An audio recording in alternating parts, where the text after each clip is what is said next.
lo presentamos formalmente, ponemos el micrófono así también, más allá que acá se graba.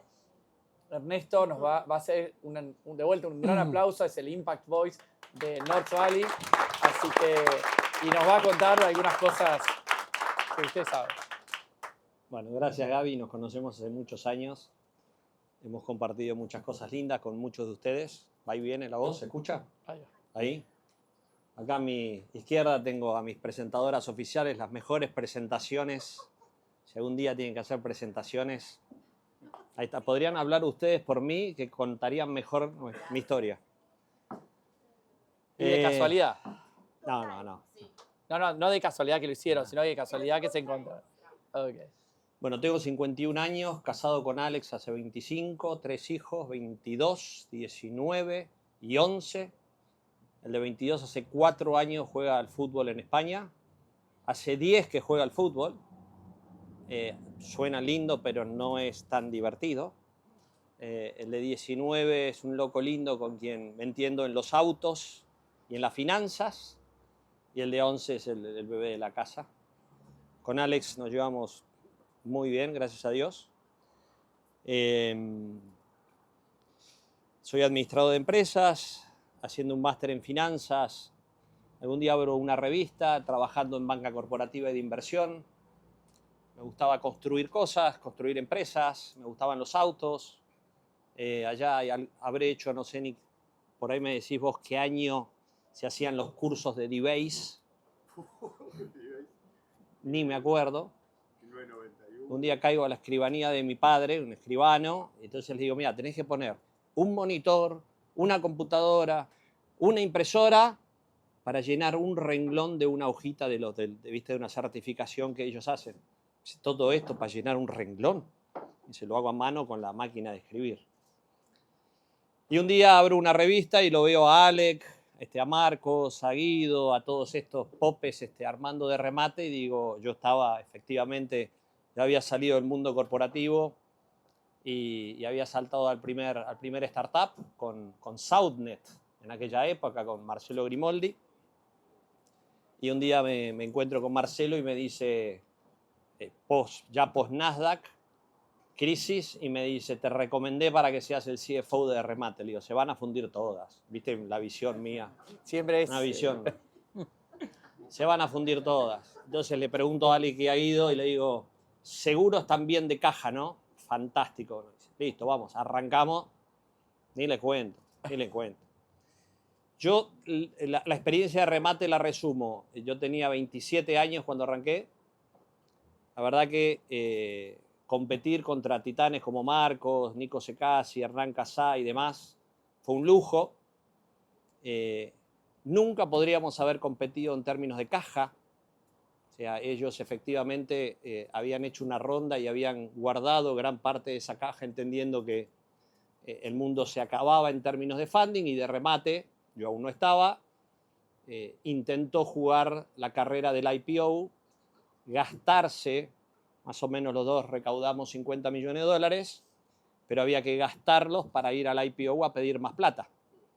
Entonces ya cuando yo entro en el 2001 había una compañía que facturaba $10.000 y gastaba $1 millón por mes.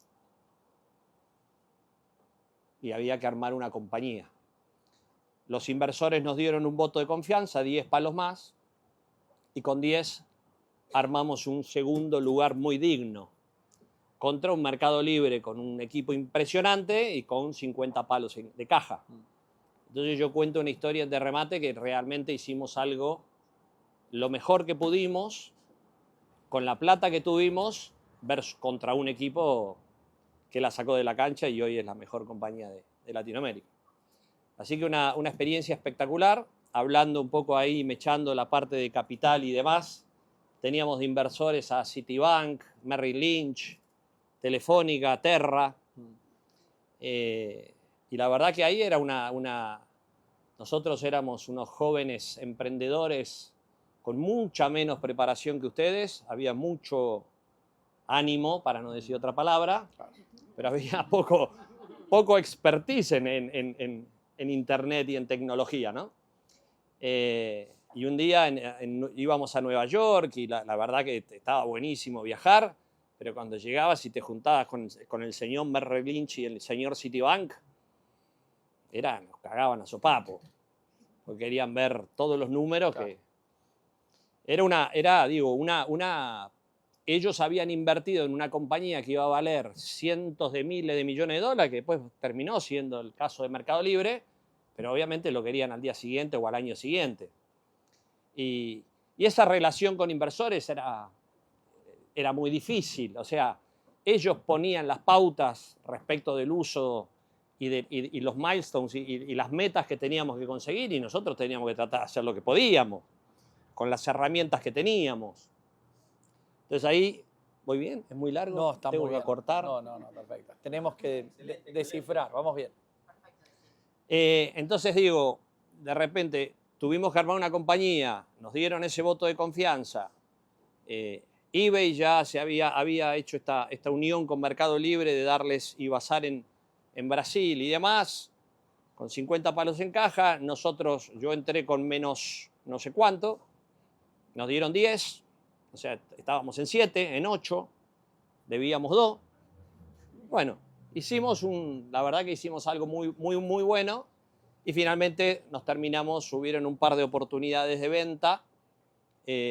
Una de ellas era fusionarnos con Mercado Libre, nos terminamos vendiendo a Mercado Libre y en parte a La Nación, y 2 años más tarde La Nación compra Argentina y Chile, que se lo había quedado, se lo vende a Mercado Libre, y ahí Mercado Libre en 2 transacciones termina comprando todo de remate.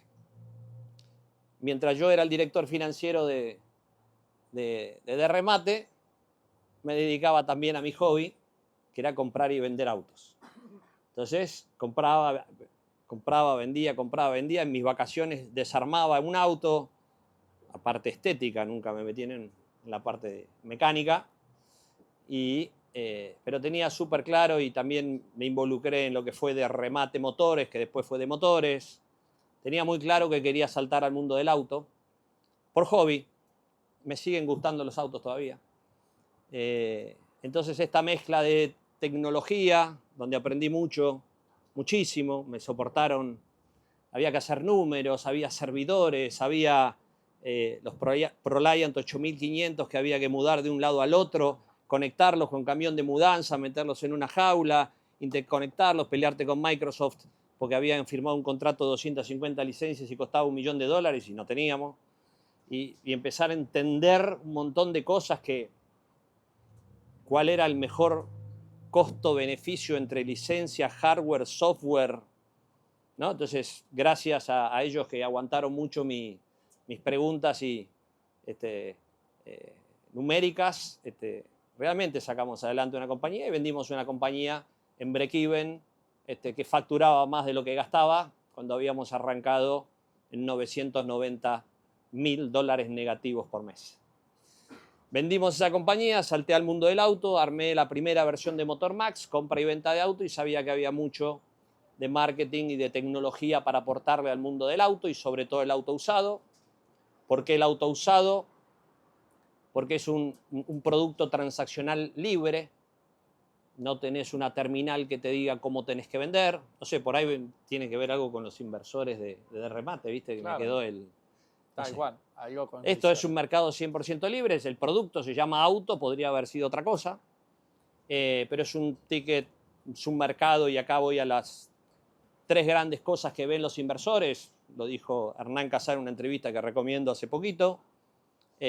Mercado grande, ¿no? $100 billones el mercado de autos de Latinoamérica, de usados, más de 10 millones de transacciones anuales, ¿no? Lo segundo, equipo, ¿no?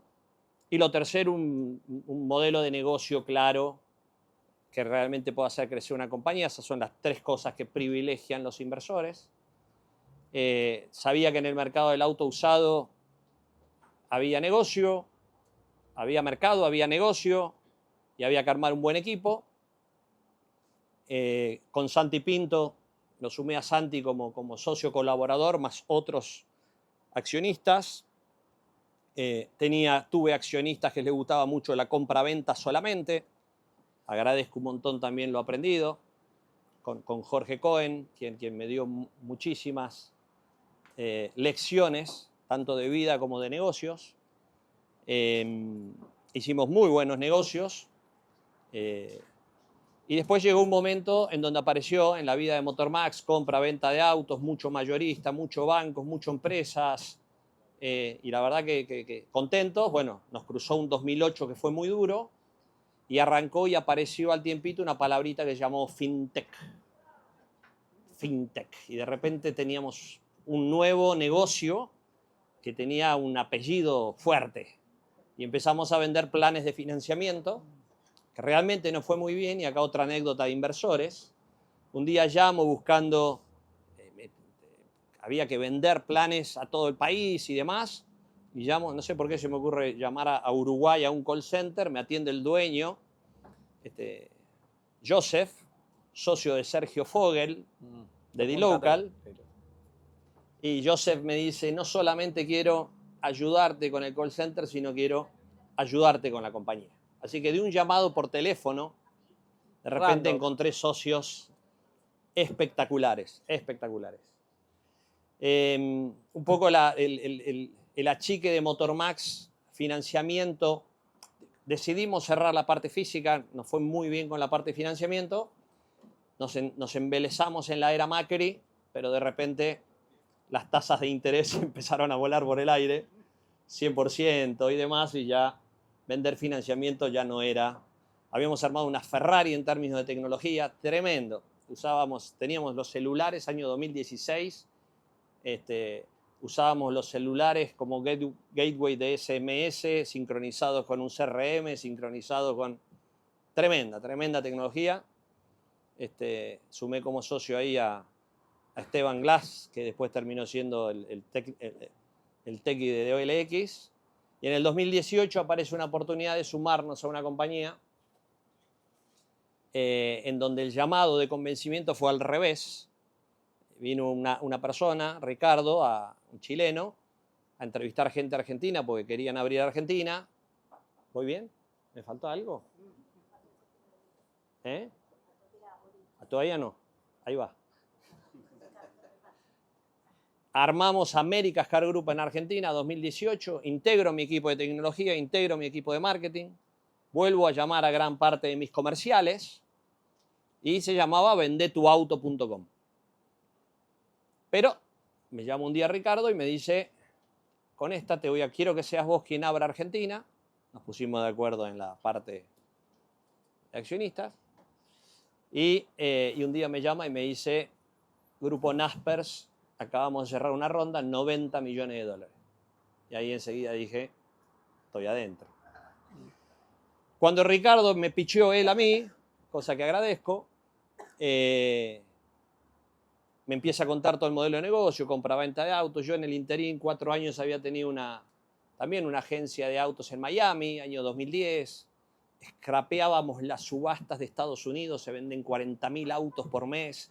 Entonces veíamos donde nevaba, porque donde nevaba la gente no iba físicamente y aparecía un loco que compraba online y había un solo oferente online. Entonces, de repente cuando nevaba nadie iba a la subasta física y había un tipo comprando online.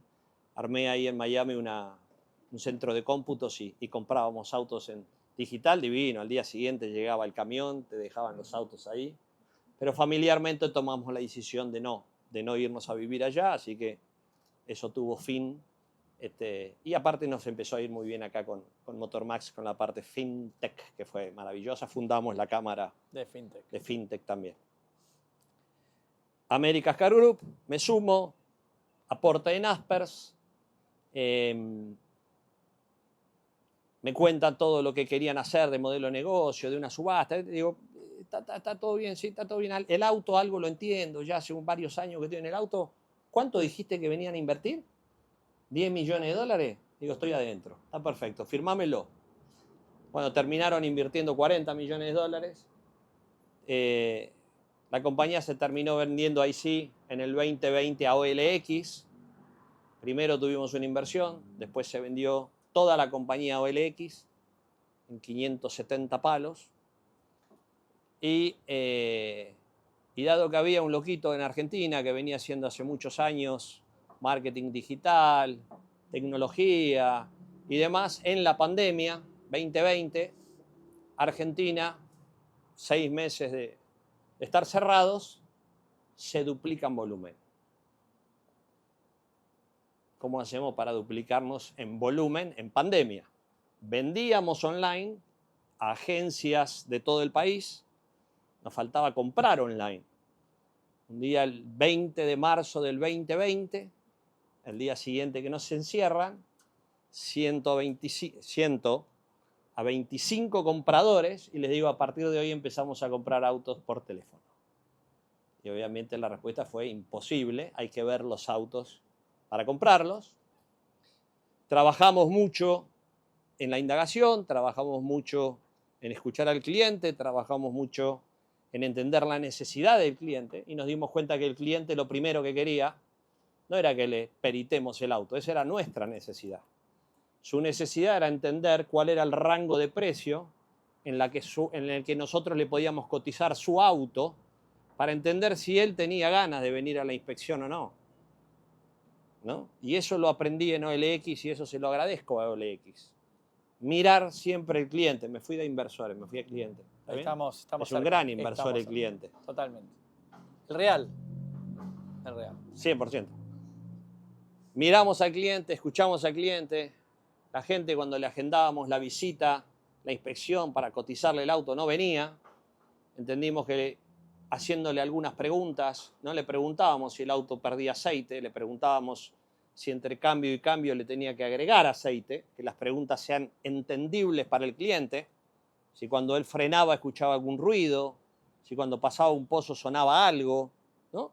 Lenguaje cliente, y empezamos a comprar autos en forma remota. Y nos pusimos un objetivo que el 90% de las ofertas que hacíamos telefónicamente las teníamos que cumplir en la realidad, porque si no, no queríamos frustrar gente. Y lo logramos. Y así es como Argentina pasó a ser en el 2020 el único país rentable de OLX mundial, el startup de OLX que más creció, y algunos meses, porque Argentina es muy rachado, hay que verlo en varios meses, casi el único país rentable de OLX Autos. Cuando OLX nos compra a Frontier Americas Car Group, Frontier era global, Américas Latinoamérica, a mí me ofrecen ir a manejar todo Latinoamérica, con especial foco en México. Y ahí había otra relación que en realidad no eran inversores, eran los jefes, que había que satisfacer en sus pretensiones. Plata había, y de sobra, pero había que hacer realidad un sueño de llevar una compañía en un año de 1.000 autos, en un par de años a 4.000 y a 10.000. Bueno, llegamos a 5.000 autos mes en toda Latinoamérica. México se duplicó en 9 meses. Cuando hicimos la inspección virtual y la compra virtual, se destruyeron los números, ahí sonaron los teléfonos rojos. Poquito a poquito empezamos, nos dimos cuenta, escuchamos, estoy hablando más del cliente que del inversor. Después hacemos preguntas. Después volvemos. Escuchamos de nuevo al cliente, vimos cuál era el proceso de México, amigo mexicano. El tema de la documentación en México es mucho más complicado que peritar un auto. Al cliente no le interesara que le peritemos el auto. Nosotros teníamos que entender si podíamos comprar un auto a partir de la documentación, porque allá es una factura que se endosa, se la doy a Javier. Javier, si la endosa, fantástico. Si él es un compraventa, tiene que emitir una nueva factura. ¿Qué es lo que hacen los compraventas de autos usados? No emiten la factura. Ese auto ya tiene un vicio, un defecto en la transmisión de dominio que hace 50% de los autos no los podíamos comprar en México porque faltaban las facturas de los colegas. Entendimos eso, dimos el rango de precio que quería el cliente, pedimos documentación, chequeamos que se podía comprar y de ahí íbamos a la inspección y demás. Lamentablemente los inversores, Prosus, Naspers, separa todas sus inversiones en una compañía que se llama Prosus, que cotiza en Ámsterdam. Guerra con Turquía, mundo más complicado, decide enfocarse en el corto plazo en la rentabilidad de la compañía. Ayer reportó resultados espectacular, les funcionó fantásticamente bien. Con lo cual digo también, parte de lo que tenemos que entender son las distintas miradas de todos los stakeholders que participan en una compañía. Yo me paro desde el punto de vista de Prosus / OLX y tener un negocio que requería, que ya tenía un billón dólar invertido en autos, a nivel global se vendían 20.000 autos por mes, que tenía que meterle 2 billion more, 2.000 palos más, para ver si en 3 años iba a ser rentable. Ellos hicieron un switch muy rápido hacia tecnología, se sacaron, nos compraron, nos invirtieron, nos compraron y nos cerraron a los 2 años y medio. Aunque fue rentable. Aunque era rentable. A nivel global no fue rentable. No, pero a nivel a nivel local sí logramos ese hito, a nivel no, pero cuando le cargaba los costos de tecnología de India se ponía pesada la cosa. Con lo cual termina OLX cerrando el negocio de autos hacia fines del 22, principio del 23. En realidad el shutdown se hace en junio del 23. Arrancamos allá en el 2006 vendiendo 100 autos por mes. Con la fintech fuimos a 250 financiamientos mes. Argentina logró 1.500 autos de tope por mes. Con región hicimos 5.000 autos mes. Y refundamos y volvimos, y acá aparecen las chicas armándonos las presentaciones, volvimos con la marca Motormax, estamos en North Center para quien nos quiera pasar a visitar, con la misma ubicación que tenía OLX, saqué el contrato OLX y puse el de Motormax, y ojalá, y Dios quiera, logremos 10.000 autos por mes. Vamos por 100. Volvimos a arrancar de a poquito. Estamos metiéndole mucho foco de nuevo a tecnología, trabajando muy bien, entendiendo al cliente. Nuestro objetivo es mantenernos en 4.8 estrellas en Google en términos de satisfacción de cliente. Es un auto usado, es complicado, podemos hacerlo. Y acá es donde vuelven de nuevo los inversores. 3 cosas que estamos teniendo en cuenta hoy para sumar inversores. Ya sumamos a antiguos socios nuestros de remate, sumamos a FJ Labs, a Fabricio y a José. Básicamente necesitamos un network. Ellos, además de tener 1.100 compañías invertidas, es el fondo de early stage con mayor cantidad de inversiones que tienen, que existe. Además son inversores de Instacarro en Brasil, son inversores de Clutch en Canadá. Además de todo el network, también son inversores en el mundo del auto, con lo cual ahí hay mucho por ganar para pensar en conjunto. Yo no sé a dónde llega Motormax, esa ya la aprendí entre de remate y Mercado Libre. Hay que ser flexible en entender si eventualmente conviene asociarse, no trabajar en conjunto, entender otras cosas y demás. Pero básicamente 3 cosas que hoy estamos buscando con los inversores. Estamos también muy avanzados, gracias Gaby, con alguien local y me gustaría que se dé porque cumplen estos requisitos. Número 1, famosos smart money. Y acá no nos pasemos de canchero, es muy difícil levantar plata. Entonces, esto es si se puede, ¿no? Primero tratemos de levantar plata y después si se puede pongámonos en exquisito, pero primero, ¿no? Entonces, primero tratar de buscar smart money, gente que nos agregue valor a la compañía. Cuando hablo con José, digo, qué importante para Argentina y eventualmente México. Nuestro foco está en volver a armar Argentina y después volver a armar México, que fueron 2 países en donde con OLX nos fue muy bien. Qué importante sumar, como digo yo, un asiento en Nueva York. Los argentinos tenemos una mirada especial, tenemos un sesgo especial para mirar el mundo, ¿no? Lo vemos desde muy lejos y con una cultura muy diferente. Qué bueno poder tener una contracultura, llamémoslo así, un balance de culturas, ¿no? Fundamental, no solamente el network que tienen ellos, no solamente la capacidad que han demostrado ellos a lo largo de los años y las compañías que han invertido, sino además poder tener conversaciones en un board que sea balanceo cultural, ¿no? Porque los argentinos tenemos un sesgo y esto es otra de las grandes cosas que aprendí en OLX, tema de los sesgos. Uno mira el mundo desde su cultura, desde su personalidad, desde su forma de ser, pero también tenemos que entender el otro. Número 1, Smart Money. Tratemos de conseguir Smart. Primero tratemos de conseguir Money, después tratemos de conseguir Smart Money. Claro. Número 2, lo relaciono con lo que decía Hernán Casá, ¿no? Las 3 cosas que ellos ven: mercado, negocio y equipo. Hagámoslo parte del equipo. Los inversores tienen que ser parte del equipo. Nos pueden agregar valor, nos pueden dar en el caso del auto, nos pueden dar un negocio de financiamiento que es espectacular. Está proliferando el renting de autos usados en varios lados. Es un negocio que hay que explorar. Qué mejor que explorarlos con socios financieros. ¿Entiendes? Entonces, a la hora de elegir los socios, también nos pueden agregar modelo de negocio, líneas de negocio a nuestra compraventa de usados. No pueden, financiamiento de prenda es más viejo que la escarapela, pero también eventualmente analizar renting de usados y analizar algunas otras variables financieras que podemos meterle al negocio, con lo cual interesante tener socios financieros.